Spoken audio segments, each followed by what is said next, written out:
Hermanos, estoy muy agradecido por la oportunidad que tengo de presentar la palabra en esta mañana. Yo quisiera decirles una cosa a la iglesia. Yo llegué aquí el 1 de julio del año pasado y ha sido una cosa linda haber encontrado esta iglesia tan bonita, una iglesia que hay mucho amor, yo puedo sentirlo, ¿no? Y yo estoy muy agradecido con ustedes por todo el acogimiento que me han dado. Pero mi idea era quedarme aquí en esta iglesia, pues, porque es una iglesia que a mí me gusta mucho, ¿no? Pero pues de repente cambiaron los planes y yo tengo que salir, voy a vivir en otro lugar, en otro país, aquí en nuestro país vecino, en México. Y ahora es prácticamente mi último sábado que voy a poder estar con ustedes, pero me voy y me los llevo a todos en mi corazón, porque pues es una experiencia linda la que he vivido yo aquí con ustedes. Claro que cuando yo venga, pues esta es mi iglesia, ¿no? Donde voy a estar aquí cada vez que pueda tener la oportunidad de venir. Así que yo quiero agradecerles a todos, al pastor, a los líderes de la iglesia, por la confianza que me tuvieron aquí y las visitas que siempre he estado prácticamente con ellos ahí desde que vine. Y pues me los llevo a todos y los animo a seguir adelante, ¿verdad? Como iglesia. ¿Saben una cosa, hermanos? Les quisiera decir así rapidito para terminar esta partecita. Esta iglesia es una iglesia diferente a otras adventistas en su forma de su predicación, sus mensajes, toda esa cosa. Y yo les animo a ustedes a que sigan así, sigan adelante con ese mismo sentimiento, ese mismo sentir de lo que es el Evangelio, como Cristo, como principal personaje para nuestra salvación, como todo prácticamente. Pero ustedes saben que nosotros como iglesia, para mantener la armonía y toda esa cosa, necesitamos también conocer, ¿no?, cómo tiene que ser nuestra actitud. Ya hemos hablado de eso aquí muchas veces, ¿no? Pero yo quisiera recomendarles algo, hermano. No lo tienen que hacer ahorita, pero cuando tengan tiempo, lean el libro o la carta de Santiago. Es una carta pequeña que tiene 5 capítulos. No es largo, eso en una media hora usted se los lee, los 5 capítulos. Santiago, acuérdense, está por ahí cerca de Apocalipsis. Antes de Apocalipsis está Judas, antes de Judas primera, segunda y tercera de Juan, antes de eso está primera y segunda de Pedro, y antes de Pedro está Santiago, para que tengan una referencia los que no están muy familiarizados con eso, ¿no? Lean esa carta de Santiago, todos los consejos que él da allí. Sobre todo, hermanos, lean el capítulo 3. Esa es una cosa que cuando nosotros leemos ese capítulo y vemos lo que dice el capítulo 3, y si lo practicamos, vamos a mantener una armonía en nuestra iglesia y vamos a crecer mucho en cuanto a nuestra forma de vivir el cristianismo.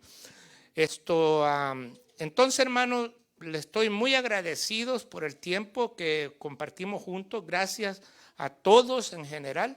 Y pues, si Dios quiere, pronto nos veremos otra vez, o si no, pues cuando el Señor venga, que nos encontremos todos juntos, ¿verdad?, para participar de la vida eterna.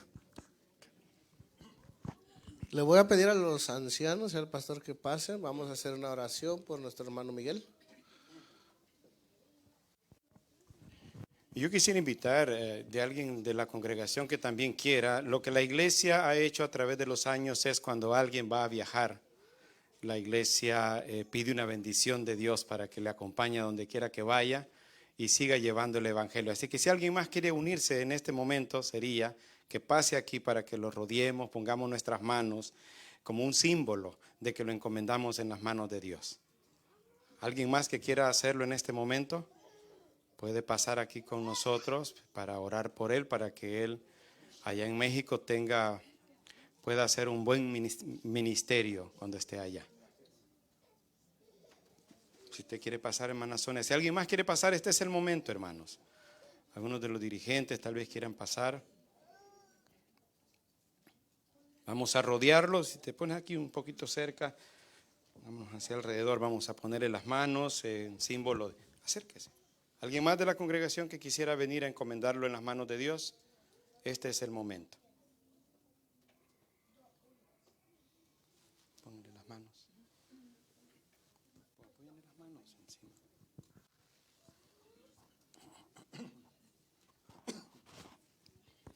Querido Padre Celestial, te agradecemos por ser parte de tu familia aquí en la tierra. Y no entendemos bien los planes que tú tienes, a veces ni para nosotros como individuos, mucho menos para los demás. Pero tú, Señor, cada movimiento que haces, lo haces en tu inmensa y abundante, maravillosa sabiduría. Nos hemos gozado teniendo a Miguel aquí en la iglesia, en la familia. Ahora él cambia de rumbo. Pensamos nosotros que es parte de tu voluntad esto, así que por lo tanto, como hermanos suyos, como miembros de la misma familia, te rogamos que lo lleves bien. Que él pueda llegar allá, ubicarse, que lo protejas de todos los peligros que existen allá también, y que él pueda ser una luz para las demás personas. Al final, Señor, eso es lo más importante que podemos hacer en esta vida. Protégelo pues y bendícelo, prospéralo en los planes que tienes para él. Cuida mucho de su salud, querido Dios, para que él pueda vivir mucho tiempo en tu servicio hacia ti. Lo encomendamos en tus manos de amor y por ejemplo de la iglesia, al principio imponemos nuestras manos en señal de apoyo y de deseo para que a él le vaya bien. Todos aquí en la iglesia te lo pedimos, en el nombre de Jesús. Amén. Amén. Amén. Muchas gracias. Yo de verdad que ahorita sí que me siento muchas gracias. Gracias, hermanos. Hermanos, muchas gracias.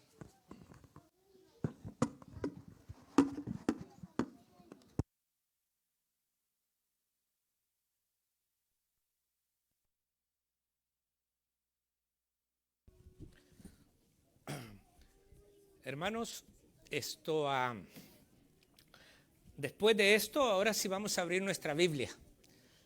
Quisiera que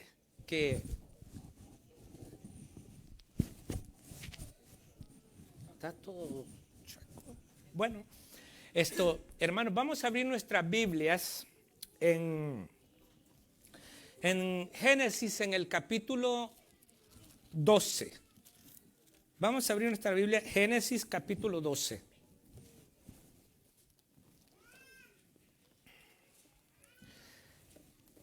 Antes de que leamos, déjenme decirles, hermanos, que Dios siempre ha tenido sus personajes que Dios ha buscado para que sus planes en esta tierra se lleven a cabo. Y nosotros, por ejemplo, sabemos que al principio, pues, fue Adán, ¿verdad? Después otro fue Set, otro fue Enoc, luego Noé, luego, ¿se acuerdan ustedes de Moisés, de Abraham? Esos personajes bíblicos. Pero ¿saben una cosa? En ese tiempo también estuvo, digamos, David, Daniel, Juan el Bautista, más cercano al tiempo del Nuevo Testamento. Y ya en el Nuevo Testamento, Pablo y algunos personajes que sobresalieron en la historia, ¿no? ¿Saben una cosa, hermanos? Cada vez que hubo uno de esos que fueron levantados así, habían millones de personas. Pero de entre tanta gente, había uno que Dios levantaba con un propósito. A esos que yo he mencionado y muchos otros más. Y yo a veces me pregunto, hermanos, si la historia se siguiera escribiendo, la historia bíblica, ¿apareceríamos nosotros ahí? ¿Aparecería el nombre de nosotros o pasaríamos así desapercibidos como la gran cantidad de personas? ¿O el nombre de nosotros saldría ahí como se habla de Abraham, se habla de Moisés, se habla de algunos, o no hacemos nosotros ninguna cosa relevante? Somos del montón, somos así del grupo todo, pues, o Dios nos puede usar para cosas importantes. Sería bueno que pensáramos en ese detalle. Miren, hermanos, yo sé que el tiempo ya empezó y para mí siempre es un problemita eso, ya se los he dicho, siempre, lo del tiempo, se nos pasa tan rápido. Quisiera de una vez que entremos a este asunto, ¿no? Quisiera yo hablar de Abraham. Abraham es conocido en la Biblia como el padre de la fe, ¿verdad? Y también como el amigo de Dios. Óiganme, yo a veces me pongo a pensar, el amigo de Dios. Qué lindo sería que dijeran de mí el amigo, que Dios me vea como su amigo. Alguien de confianza, pues, con quien Él puede conversar conmigo, como un amigo, pues, el amigo de Dios. Pero esos no son atributos que Dios le dio así porque Él quiso exclusivamente a este lo voy a hacer que sea mi amigo. No, algo hizo Abraham, por lo que Dios le llama su amigo. Y algo hizo Abraham por lo que se le conoce como el padre de la fe. Y yo quisiera en esta mañana, hermanos, que nosotros veamos en el capítulo 12 de Génesis, dice así, lo vamos a leer rapidito. Pero Jehová había dicho a Abraham, miren lo que le dijo Dios a Abraham, vete de tu tierra y de tu parentela y de la casa de tu padre a la tierra que te mostraré. Y haré de ti una nación grande y te bendeciré y engrandeceré tu nombre y serás bendición. Bendeciré a los que te bendijeren y a los que te maldijeren maldeciré y serán benditas en ti todas las familias de la tierra. Y se fue Abraham como Jehová le dijo y Lot fue con él. Y era Abraham de edad de 75 años cuando salió de Harán. Tomó pues Abraham a Sarai su mujer y a Lot hijo de su hermano y todos sus bienes que había ganado y las personas que habían adquirido en Harán y salieron para ir a tierra de Canaán y a tierra de Canaán llegaron. Miren hermanos, Dios llama a Abraham, le dice sale. Abraham vivía en una ciudad que se llamaba Ur de los caldeos dice la Biblia. Ur era una de las ciudades, la segunda ciudad más importante de Babilonia. Era una ciudad moderna para su tiempo. Han hecho algunas excavaciones hace 100 años más o menos y han encontrado que esa era una ciudad que tenía mucha cosa importante que todavía en estos tiempos hay algunas ciudades de nuestros países que no tienen esas avances, ¿cómo podemos decir? Los que excavaron esa ciudad han encontrado que en ese tiempo, hace 4,000 años atrás, 2,000 años antes de Jesús, ya tenía agua como potable, pues, esa ciudad. Agua que corría en cañerías y la gente solo abría su llave y le salía el agua. Ahora yo sé que hay algunas ciudades, yo estuve allá en México en febrero y me di cuenta que hay ahí unos lugares donde no tienen agua así. Y les llega agua de vez en cuando, así, unos pueblos por ahí. Y hace 4,000 años atrás ya Ur ya tenía esos sistemas así. Una ciudad muy bonita y ahí vivía Abraham. Abraham tenía su casa. Abraham era un hombre rico. Era un hombre que había sido bendecido por Dios y tenía muchas posesiones. La casa donde vivía Abraham era prácticamente una mansión. En aquel tiempo, pues, él era un hombre millonario, digámoslo de esa forma, ¿no? Y Dios lo prueba a Abraham y le dice, sale de tu tierra y vete a un lugar que yo te voy a mostrar. Fíjense la forma, como le dice. ¿Qué hubiera hecho usted, hermano? Si de repente Dios le dice a usted, ahorita usted ¿dónde vive? Usted vive en algún lugar. ¿Qué tal que Dios le dijera una noche en sueño como sea? O directamente como de alguna forma le dice a usted, mira, sale de aquí, vete a un lugar donde yo te voy a mostrar. Y usted, pero ¿para dónde agarro, no? Como, ¿yo para dónde me voy? ¿Qué rumbo agarro? ¿Agarro para allá o agarro para acá? ¿Para dónde, Señor? Si Abraham no le dice, Dios no le dice para dónde se vaya, solo le dice, sálete y vete a un lugar donde yo te voy a mostrar. Y dice la Biblia que Abraham salió. Lo que decía la lectura bíblica que leímos en Hebreos capítulo 11, dice que él salió sin saber para dónde iba, hermano. Dejó su comodidad, dejó esa ciudad tan bonita donde él vivía. Él era un hombre importante en esa área. Y Abraham salió de allí. Vamos a decir que esa era una prueba que Dios hizo con Abraham. Y esa prueba Abraham la pasó muy bien. Porque él salió del lugar y fue, y dice la Biblia que él vivió como en carpas, en el desierto por donde él llegaba. Él ya nunca más en su vida volvió a vivir en una casa así hermosa, estable, pues andaba de lugar en lugar. Y hermanos, si a nosotros a veces leemos esas cosas y se nos hace como algo normal, pero si nosotros analizamos lo que realmente significaba dejar esa comodidad y salir así, para allá, para acá, así, era algo que no es fácil, hermanos. Por eso les dije, si a usted le dijera a Dios, sálete de ahí, vete a un... ¿Dejaría usted su casa y se va a ir? Y le dijo, deja tu parentela, deja tu familia, sale tú. Hermanos, ¿qué haríamos nosotros? Si a usted le dijeran eso, hermano, ¿usted se fuera?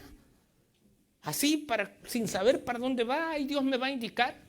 No es fácil, hermano, no es fácil eso. Sin embargo, Abraham lo hizo. ¿Pero por qué? Miren, hermano, les voy a dar un detalle aquí. Yo no sé si ustedes me van a entender esto. Pero el tatarabuelo de Abraham era hijo de un tataranieto de Sem, uno de los hijos de Noé. Eran como 10 generaciones pues que habían pasado, desde Noé hasta Abraham. Por eso le repito, el tatarabuelo de Abraham era hijo del tataranieto de Sem, que era hijo de Noé. ¿Por qué les doy ese relato? Porque ustedes saben lo que sucedió con el diluvio. Esa fue una cosa tremenda que quedó en la historia como algo, wow, lo que sucedió, ¿no? Noé y el diluvio. Entonces, los hijos de Noé, que eran Sem, Cam y Jafet, ¿verdad? Dice la Biblia. Cuando salieron del arca, olvídense, esa gente venía hasta aquí de santos, de consagrados a Dios, por lo que había sucedido. Tanto Noé como los hijos. Pero de ahí vinieron los hijos de esos hijos, o sea, los nietos de Noé. Y después vinieron los bisnietos de Noé. Ya allí un bisnieto de Noé, Nimrod, comenzó a rebelarse contra Dios.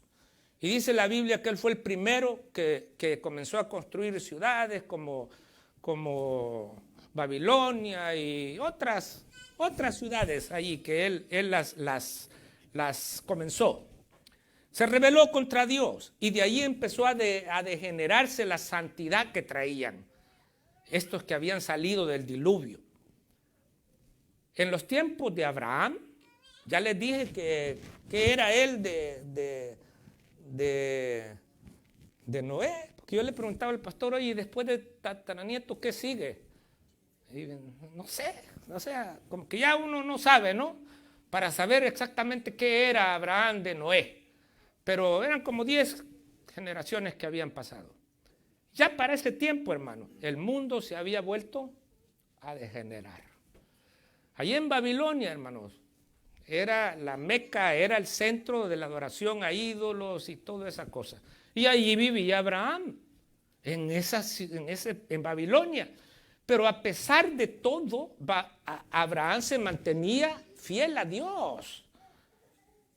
Es increíble cómo Abraham se mantenía fiel a Dios a pesar de vivir en un ambiente muy mundano, de adoración a imágenes y todas esas cosas, pero Abraham se mantenía fiel, seguía respetando a Dios. Por eso es que Dios, que quería mantener su palabra, su mensaje, todo, lo llama a él a salir de ahí, sale de allí. Es más, cuando recién salió Abraham, salieron otros familiares, el papá de Abraham creo que se llamaba Taré, y Nacor era el tío, el papá de Lot. Ustedes se acuerdan, tal vez se acordarán de esos detalles, ¿no? Salieron con él, pero más adelante Dios le dijo, no, deja eso, vete tú solo con tu esposa y con Lot. porque la influencia de los padres, esos ya habían caído en la apostasía y andaban adorando imágenes y dioses paganos. Entonces Dios quería que Abraham se apartara de esa influencia. No, vete tú solo. Y se va. Pero acuérdense ustedes que cuando leímos aquí, voy corriendo por la cuestión del tiempo, dice que cuando Dios le dijo que salga, le dio una promesa. Versículo 2, de donde leímos. Sálete y haré de ti una nación grande y te bendeciré y engrandeceré tu nombre y serás bendición. Le prometió que haría de él una gran nación. Pero, ¿cómo iba a ser Dios una gran nación de alguien que no tenía hijos? Abraham no tenía ni un hijo. Su esposa, Sara, era estéril. No podían, además, Abraham tenía ya 75 años, aunque eso no era problema para que pudiera tener hijos. Tenía 75 años. Es más, les voy a dar un detalle desde ahorita. Sara murió a los 127 años y Abraham era como 9, 10 años más que ella. Quiere decir que él tenía ya 137 años, ¿verdad? Si la cuenta, las matemáticas no fallan, ¿verdad? Y saben una cosa, después que se murió Sara, él se volvió a casar, el viejito a los 130 y tantos años, se volvió a casar. Y dice la Biblia que, no me acuerdo exactamente, parece que tuvo 4 hijos más, ¿no? No estoy seguro si fueron 4. Pero yo he leído la historia y me sorprende que este viejillo ya a ese tiempo se vuelve a casar y tuvo Setura se llamó la esposa, la otra esposa de él. Yo una vez pregunté eso en la iglesia porque había un ejercicio bíblico. Yo pregunté, ¿cuántos hijos tuvo Abraham? Pero de él, no así que a todos se nos llama hijos de Abraham, ¿verdad? Porque tenemos la fe. No de una forma espiritual, sino de verdad. ¿Cuántos hijos tuvo Abraham? Y había gente que pensaba que solo Isaac era el único hijo de Abraham. Y decían uno a Isaac. De repente hubo alguien que dijo, no, tenía 2, a Isaac y a Ismael, el hijo de la criada, de la, ¿cómo se llama? De la esclava que tenía Saraí, 2. Pero no, hermanos, tuvo más después, cuando se casó, como 4 más. Total tuvo como unos 6 hijos, ya viejito. Hermanos, ellos no tenían hijos. Entonces él decía, ¿cómo es que Dios va a hacer de mí una gran nación si yo no tengo herederos, no tengo hijos? ¿Cómo va a ser eso? Y la Biblia dice que vino Jesús con 2 ángeles, se le presentaron a Abraham y le dijeron que cuando ya Sara tenía 90 años. Miren, hermanos, les voy a dar un detalle, otro detallecillo aquí, que lo he estado conversando a veces con el pastor. Esa que saliera de Harán no fue la única prueba que Dios tuvo con Abraham. Hubieron otras. En unas fue victorioso, en otras no fue victorioso, en otras no las pasó. Y otra prueba que tuvo Abraham es que después de haber salido, fue y en un tiempo que llegó hambre, dice, allí donde ellos vivían, él tuvo que ir a Egipto y allá llevó a su esposa. Y cuando la vieron a Sara, los egipcios, los príncipes de Egipto, fueron y le dijeron al rey de Egipto, al faraón, mira, aquí anda una mujer, una señora, yo no sé cómo, ya en ese tiempo Sara tendría 75 años, algo así, según el relato de lo que había pasado. Ahora imagínense ustedes una mujer de 75 años, entre 75 y 80 por ahí, tenía ya ella. Y cuando la vieron los príncipes, le dijeron al rey, al faraón, mira, anda aquí una extranjera que es así. Él la miró, se enamoró de Sara, la hizo venir dijo, ¿quién es? Y fueron y le preguntaron a Abraham, ¿quién es ella? Mi hermana, dijo él. Le faltó la fe. Pensó, ¿por qué hizo eso él? Porque pensó, si digo que es mi mujer, me pueden matar a mí para que ella quede viuda y entonces la va a agarrar el faraón, ¿no? Para evitar eso, dijo, es mi hermana. Allí le faltó la fe. Pero la pregunta es, tenía ya cerca de 80 años, ¿qué tenía Sara? que el faraón, el rey, pudiendo conseguir mujeres jóvenes, él era el rey, pues. Él tenía toda la autoridad para eso, pero quería a Sara. Yo me pongo a pensar, una señora, miren, la edad que tenemos nosotros, todos tenemos chance, hermano. Porque esta señora ya la edad que tenía y cómo impactaba, ¿no? ¿Qué tenía? Yo digo, ¿qué habrá tenido Sara que con todo y todo a ella la prefería, ¿no? Son detalles que no tienen tanto que ver con lo que les quería decir, nomás para que pensáramos un poquito en eso y darnos ánimo a los que ya tenemos la edad que tenemos, ¿no? Ok, entonces viene aquí, hermano, no tienen hijos. Y viene Jesús con un par de ángeles y se le acerca a Abraham y le dice, miren, dentro de un año van a tener un hijo. Pero antes de eso, no tenían hijos y estaban pensando en el asunto. Y le dice Sara a Abraham, mira, no tenemos hijos, pero Dios dijo que de nuestra descendencia iba a ser, ¿cómo le hacemos? Bueno, yo tengo una criada, le dijo ella. Debe haber sido joven la criada, no lo sé. Sí, era joven, porque dice que ella le dijo, ella joven te puede dar un hijo, ¿no? Porque la del problema soy yo, pero tú puedes tener hijos. Le dijo a Abraham, ten un hijo con la criada y ese hijo va a ser como mío, porque ella es mi criada.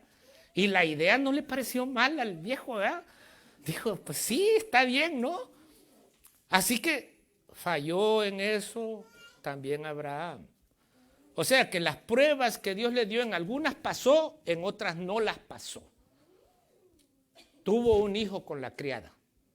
Y supuestamente ese iba a ser el heredero, según ellos dos. Pero viene Dios y le dice, no, el heredero va a ser un hijo del matrimonio, de los dos, de la pareja. Pero ¿cómo? Si Sara es estéril, no puede tener hijos. Él les dijo, pero bueno, ya nosotros sabemos ese relato, ¿no? Que se rió Sara y bueno, lo que haya sido, ¿no? La cuestión es que un año después, ¡pum!, les da el hijo y nace Isaac. Le pusieron Isaac porque ese nombre significaba sonrisa. Y como se había reído Sara, por ahí vino que le pusieron sonrisa al niño. Además de eso, hermanos, cuando llegó ese niño, imagínense ustedes, hermanos, un bebé recién nacidito en una pareja de viejillos, así como estaban ellos ya. 90 años ella y él 100 cuando nació. Eso tiene que haber sido una cosa, olvídense, hermano. Si nosotros con nuestros hijos, aunque tengamos varios, a todos los son una alegría, ¿no? Ahora imagínense que fuera solo uno. Ese niño atrajo toda la atención que podía ser para ese hogar. Y ya, tuvieron su hijo. Y ese hijo fue lo que les digo, eso era la vida de ellos. Ya me los imagino. Abraham seguía siendo un hombre rico, ese niño se crió con comodidades que podía darle él y toda esa cosa, ¿no? Todo iba muy bien. Todo iba muy bien. Imagínense la felicidad. Imagínense lo que significaba ese niño para Sara. Para Abraham también, pero las mamás como que son todavía más así, ¿no? Con los hijos. Era todo para ella, ese niño. El heredero del que iba a comenzar a ser la bendición para todo el mundo. Pero hermanos, miren, vamos al capítulo 22, porque de ahí del capítulo 12 en adelante, ahí está toda la historia de Abraham, no vamos a entrar en todos los detalles, no hay tiempo para eso, hermanos. Váyanse al capítulo 22.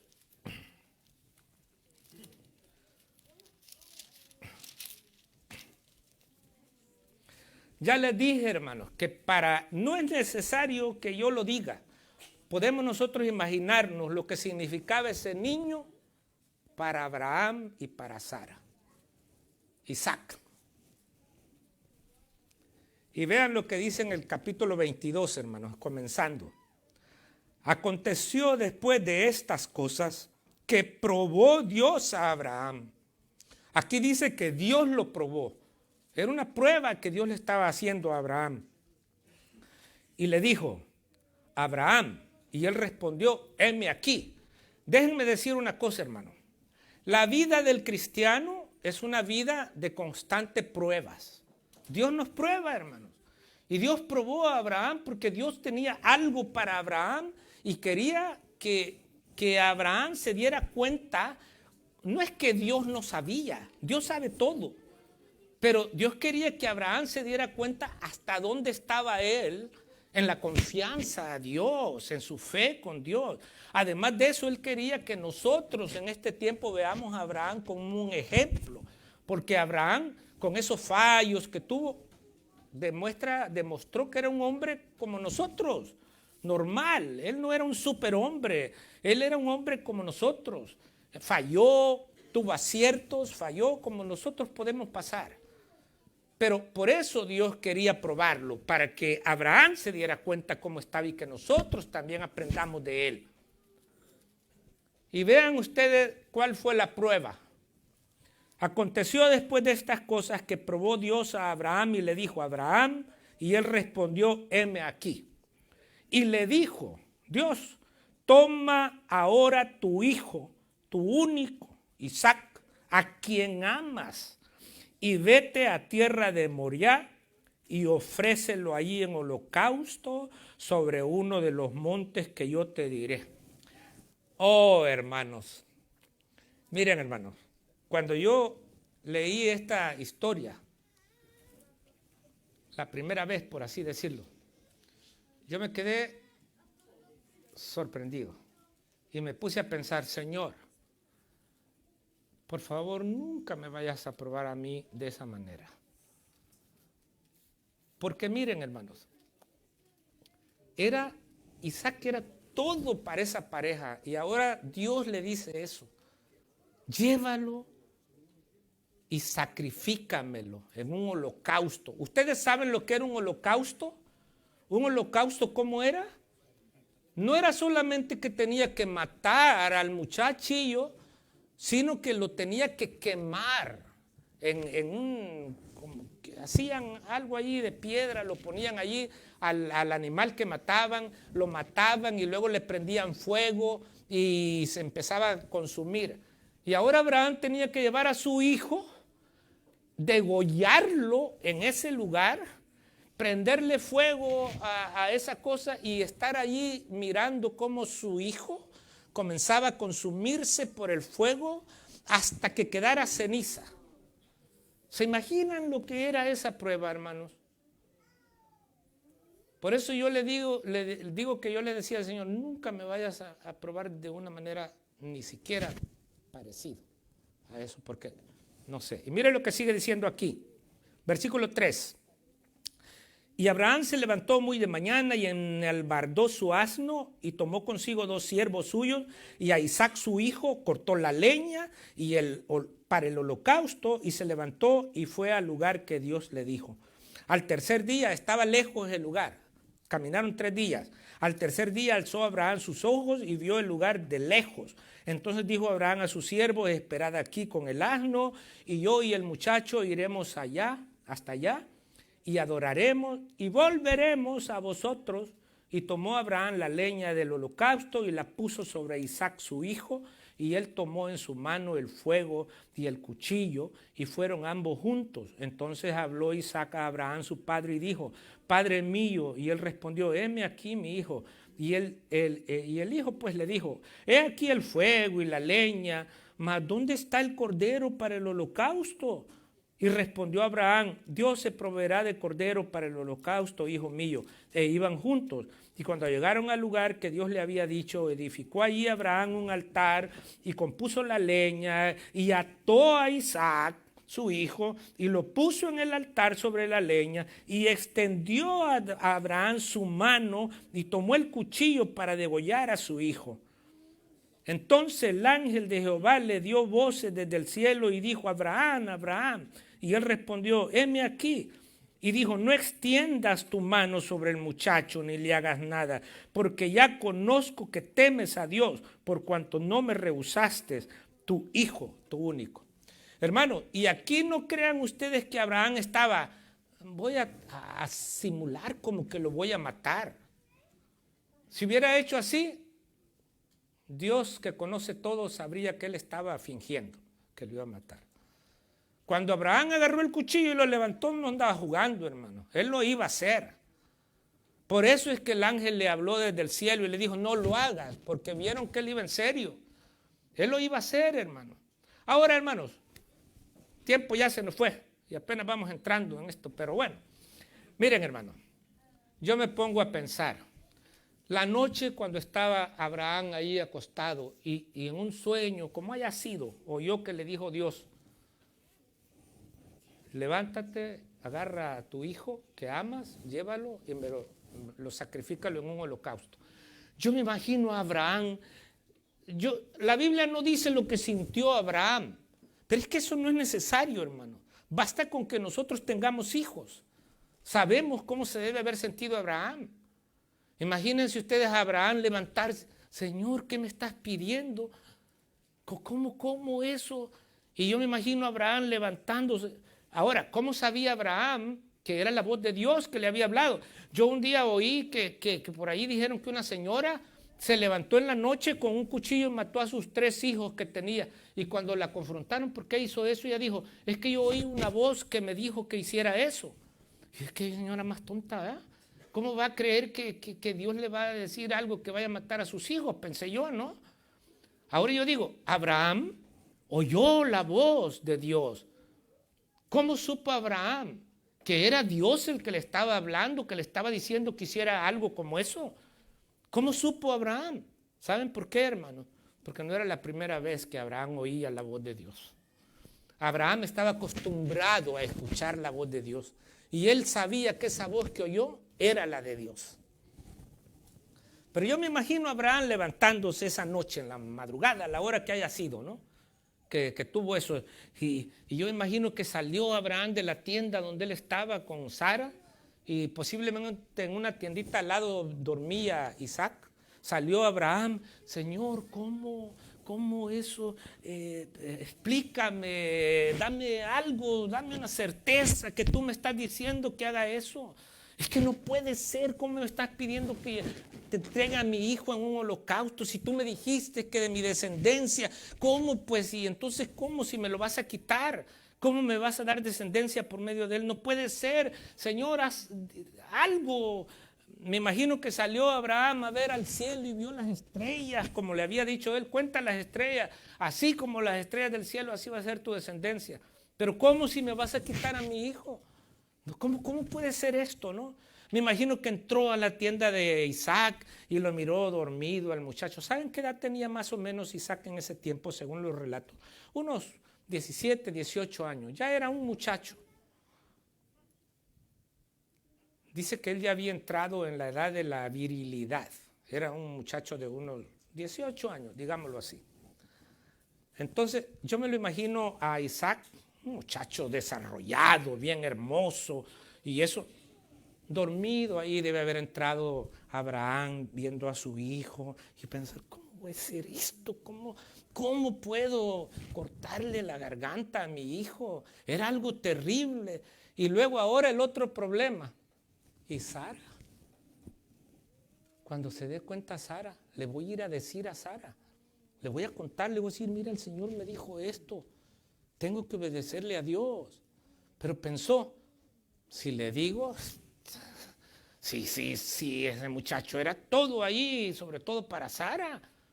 Si le digo a Sara que lo voy a ir a matar, no me va a dejar, va a intervenir y no voy a poder cumplirle a Dios.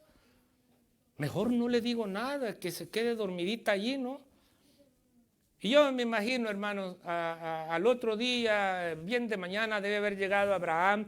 Le dijo, Isaac, despiértate, mira, Dios me habló en la noche y me dijo que vayamos a un lugar a ofrecerle un holocausto, por allá lejos, es como 3 días, tenemos que irnos ya. Y él, ok, papá, vámonos, ¿no? ¿Cuántas veces habría participado Isaac con su papá de esa clase de cosas para Dios? Él no sospechaba absolutamente nada, ¿no? Se levantó y fue con él. Y empezaron a ir caminando hacia el lugar donde Dios le iba a decir, porque Dios, igual que la primera vez, no le dijo a dónde era. Él dijo, yo te voy a mostrar el monte donde lo vas a hacer. Y yo me imagino a Isaac ahí yendo con el hijo, con el papá, ¿no? Y cuando yo me imagino a Abraham calladito, hermano, pensando en su mente, a saber por qué no le dio algo ahí un ataque al corazón o algo así, ¿no? A Abraham por ir pensando en eso, ¿no? Y yo me imagino que no hablaba, iba él solo pensando en eso. Pasó el primer día, pero Abraham no durmió, hermano. Desde que tuvo esa visión no había dormido en toda la noche pensando en eso. Luego pasa el otro día de camino y viene la noche, otra noche sin dormir para Abraham, pensando. Isaac no sabía nada del asunto. El que lo sabía era el padre. ¿Saben, hermano? El tiempo. Miren, yo tenía un compañero allá donde trabajaba en Los Ángeles que él decía que era ateo, que él no creía en las cosas de Dios. Y yo le digo, mira, la Biblia dice que Dios envió a su hijo. ¿Qué Dios es ese que a su hijo envió? ¿Por qué no vino él? Me decía este tipo, ¿no? ¿Por qué no vino él? Bonito que mandó al hijo. Pero hermanos, en esto que pasó con Abraham e Isaac, era una representación de que nuestro Padre Celestial dio a su Hijo unigénito en sacrificio por nosotros. Ahora, ¿quién sufrió más en esta historia de Abraham e Isaac? ¿Quién creen ustedes que sufrió más? El padre, hermano. Si Isaac no sufrió nada, hubiera sufrido como que le hubieran dado el cuchillazo, ¿no? Pero no se lo dieron, él no sufrió nada y él no sabía nada del asunto, él iba tranquilo. El que iba sufriendo era el Padre, que era el que conocía todo eso. Ustedes se imaginan cuando nuestro Señor Jesucristo vino a esta tierra, mientras lo azotaban, lo burlaban, lo golpeaban, el Padre, ¿cómo se debe haber sentido ver a su Hijo sufriendo de la manera que sufrió? Que ya nosotros hemos hablado mucho de eso, de ese acontecimiento. Todo lo que pasó Jesús. Y deben haber muchas cosas. Yo he hablado con el pastor, cosas que quién sabe lo que hicieron con Jesús, que no quedó allí registrado, porque no es un asunto que nos compete a nosotros. Pero quién sabe si Satanás hizo con muchas cosas para torturar a Jesús que nosotros ni siquiera sabemos, ni lo vamos a saber aquí. Pero hermano, el Padre que miraba todo eso, ¿cómo debe haberse sentido nuestro Padre Dios? Y aquí Abraham iba sufriendo 3 días duró el viaje y durante ese tiempo Abraham iba destrozado, hermano. Porque miren, aquí alguien mencionó que un familiar perdió a un hijo, una niña, un niño, no sé, lo que sea. Si Abraham hubiera perdido a Isaac, porque si hubiera desaparecido o en un accidente o así, hubiera sido una tragedia terrible. Y ahora imagínense sentir que él le tenía que cortar la garganta con el cuchillo a su propio hijo y luego quemar ese cuerpo. No. Yo no me puedo ni imaginar en eso. ¿Cómo de terrible tiene que haber sido eso para Abraham? Pero Abraham allí iba. Y Abraham no iba jugando, él estaba decidido a hacer lo que Dios le había pedido que hiciera. ¿Saben por qué? Porque sí es cierto que Abraham amaba a Isaac, pero amaba más a Dios. Para él Dios era el primero y él tenía que obedecer a Dios. Él dijo, como dijo Job, Dios dio, Dios quitó. Si Dios me lo quita, Él sabrá cómo va a ser ese asunto que me dijo. Que mi descendencia va a ser como la arena del mar y como las estrellas del cielo. Él sabrá cómo hacerlo. Él me lo dio, este hijo no era mío. Yo ya ni podía, no podíamos tener hijos con mi esposa y Él nos lo dio.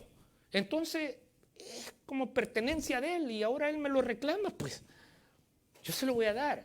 Ahora, hermano, así rapidito, ¿qué es lo que tú más amas? Porque eso era lo que más amaba a Abraham, a su hijo, y Dios se lo pidió. ¿Qué es lo que tú más amas? Puede ser que Dios te pida eso, que renuncies a algo que tú amas. ¿Y qué vamos a hacer nosotros? Vamos a decir, no, yo no puedo, no quiero. Porque nos falta fe. Nos falta fe. ¿Saben qué dice la Biblia? ¿Por qué Abraham hizo lo que hizo? Allí está en Hebreos capítulo 11. Allí dice que lo que iba pensando Abraham, cuando iba en el camino, él iba pensando que Dios es poderoso, ¿para qué? Para traer a la vida aún a los muertos. Entonces él debe haber pensado, yo lo voy a entregar, Él me lo está pidiendo y si Dios quiere, Él me lo puede regresar. Si Él ve que lo necesitamos. Bueno, hermano, para ir concluyendo, llegan al lugar que Dios le va a mostrar y entonces llega un momento en que Abraham le tiene que haber dicho a Isaac. Porque Isaac le dijo, oye padre, mira, aquí está el fuego, aquí está la leña, aquí está toda esa cosa. ¿Y a dónde está el cordero? Él le dijo, Dios proveerá en algún momento, pero tiene que haber un momento en que le dijo, tú eres el cordero, a ti es que voy a sacrificar acá. Imagínense qué momentito es, hermano. Ahora yo me pongo a pensar, hermano. Abraham, lógicamente, si tenía como 100 años cuando nació Isaac, y ahora Isaac tenía como 18, él tiene que haber tenido como 118, ¿eh? Lo lógico, ¿verdad? Ahora imagínense ustedes un muchacho de 18 años y un viejo de 118 años. Si yo hubiera sido que mi papá, ya viejito, me hubiera llevado a un lugar y llegando ahí me hubiera dicho, mira, te voy a sacrificar. Está loco, hubiera dicho yo. Yo lo primero que hubiera hecho era ver por dónde salía corriendo del lugar, ¿no? Para que me agarrara mi papá iba a estar muy difícil, ya el viejito y yo joven. Pero dice la Biblia que Isaac, él solito. Ok, si así es, eso es lo que Dios te dijo. Aquí está. Dice que él ayudó a que Abraham le amarrara las manos porque lo iban a amarrar. Lo amarró. Él solito permitió, hasta le ha de haber ayudado a su padre a que le amarrara. Fíjense qué actitud de Isaac. Jesucristo dice, nadie me quita la vida, yo la pongo. Jesucristo voluntariamente vino a la cruz, hermano. Esa era una representación tanto de nuestro Padre Dios como de Jesucristo, el Hijo. Y hermanos, es una historia bastante representativa, o sea, no hay otra en la Biblia que represente tanto al sacrificio de Cristo. Acuérdense que dice que Abraham le puso la leña a Isaac, la madera pues para que fuera, así como Jesús que llevó la cruz. Isaac llevó la madera que iba a ser el fuego para ser él consumido. O sea, hermano, allí no puede haber una cosa más clara que eso. Abraham e Isaac representaron el sacrificio de Cristo en la cruz y el sacrificio de nuestro Padre Dios. Yo quisiera decirles, hermanos, que nosotros tenemos que confiar más en Dios, tenemos que conocer más a nuestro Dios. ¿Por qué? Porque cuando Dios nos pide algo, nosotros tenemos que saber que Dios sabrá qué hacer. Si Él nos lo pide, nosotros deberíamos de estar dispuestos a hacer lo que Él dice. Él sabrá cómo arreglará eso en nuestra vida. Abraham es un ejemplo de fe, por eso se le llama el padre de la fe. No ha habido prácticamente otro que haya demostrado con su actitud que confiaba en Dios, pero esa confianza no le vino así de repente o le vino así como por magia. No. Él la fue obteniendo día con día en su vida para con Dios. Y eso es lo que yo quisiera, hermanos, que cada uno de nosotros, como yo les decía ahora a las visitas, sigan adelante, esfuércense, esto vale la pena, ¿no? No hay nada del mundo que a uno le pueda gustar por lo que uno pueda rechazar algo tan valioso como la vida eterna, ¿no? Y yo les decía que lo que más van a lamentar los que se pierden, no es porque van a ir a parar al agua de fuego y se van a quemar allí, no es eso. Se van a lamentar lo que no aprovecharon, lo que perdieron. Eso es lo que más le va a doler a los que se pierden. Ojalá que ninguno de nosotros esté en esos, hermanos. Que todos los que estamos ahora acá podamos hacer las cosas que tenemos que hacer, entregar nuestra vida al Señor, para que cuando Él venga, todos nosotros, digamos, sea aquí nuestro Dios, le hemos esperado y nos vamos a ir con Él para vivir para siempre. Así, hermanos queridos, que el Señor me los bendiga a todos ustedes. Y pues ahí vamos a seguir siempre orando juntos, yo donde esté. Yo voy a ser uno de los primeros seguidores de Facebook de la iglesia para verlos aquí, todo lo que sucede, ¿no? Y mi iglesia, pues, ustedes son mi iglesia. Y cuando yo vuelva por acá, vengo para mi iglesia, ¿no? Así que Dios les bendiga a todos, hermanos, sigan siempre adelante y ojalá que nosotros lleguemos a tener una fe parecida a la que tuvo Abraham. Ojalá que se pueda, ¿verdad? Con la ayuda de Dios. Así que, hermanos, vamos a cantar un himno más, ¿verdad? El final. Es el mismo himno, es el mismo. Oh, pase, hermana, usted es ¿cuál es el himno? El 395 creo que es, hermano. Mire. ¿Dónde está? 395, sí. Oh, tenga, hermana. Gracias. De pie, por favor. Puestos de pie, hermanos. Hermanos, después de esto hay palá para toda la iglesia, para que se puedan quedar allí.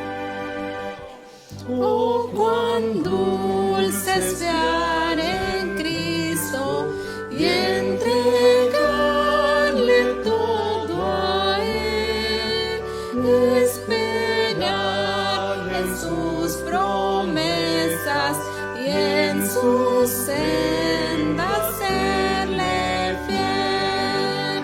Cristo, Cristo, cuánto te amo, tu poder probaste en mí.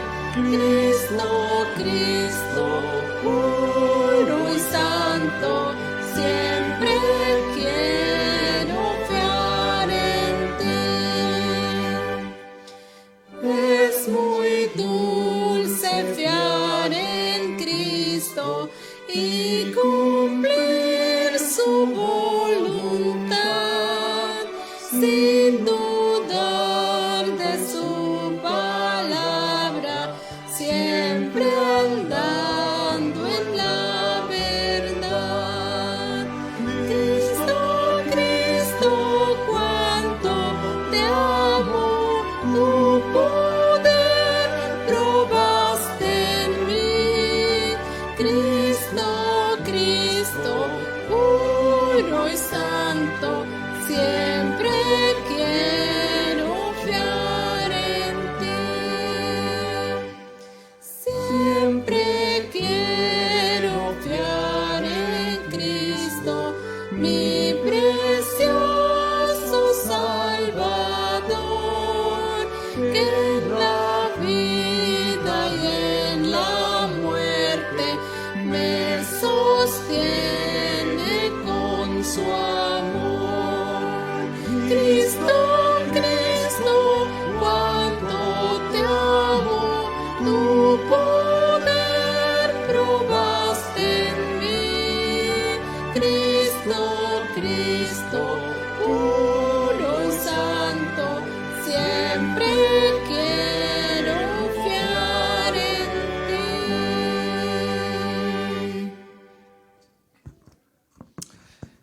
Vamos a orar, hermanos. Antes de orar, le quiero decir a la iglesia que siempre me mantengan en sus oraciones, hermanos. Donde quiera que esté, ¿verdad? Para que siempre Dios me ayude para mantenerme siempre dentro del camino y dedicar mis talentos para Dios, lo que Él me dé. Así que vamos a inclinar nuestro rostro. Querido Señor, queremos agradecer la oportunidad de participar de este culto, Señor, que te dedicamos a ti. Gracias, Señor, por todo lo bueno que eres con nosotros. Bendice, oh Señor, tu iglesia aquí en Topita. Dale siempre la sabiduría para que puedan continuar trabajando, dedicándose a ti, porque tú pronto has de volver. Ayúdanos a todos, Señor, a mantenernos en tus caminos. Favores que te rogamos en el nombre de Cristo Jesús. Amén.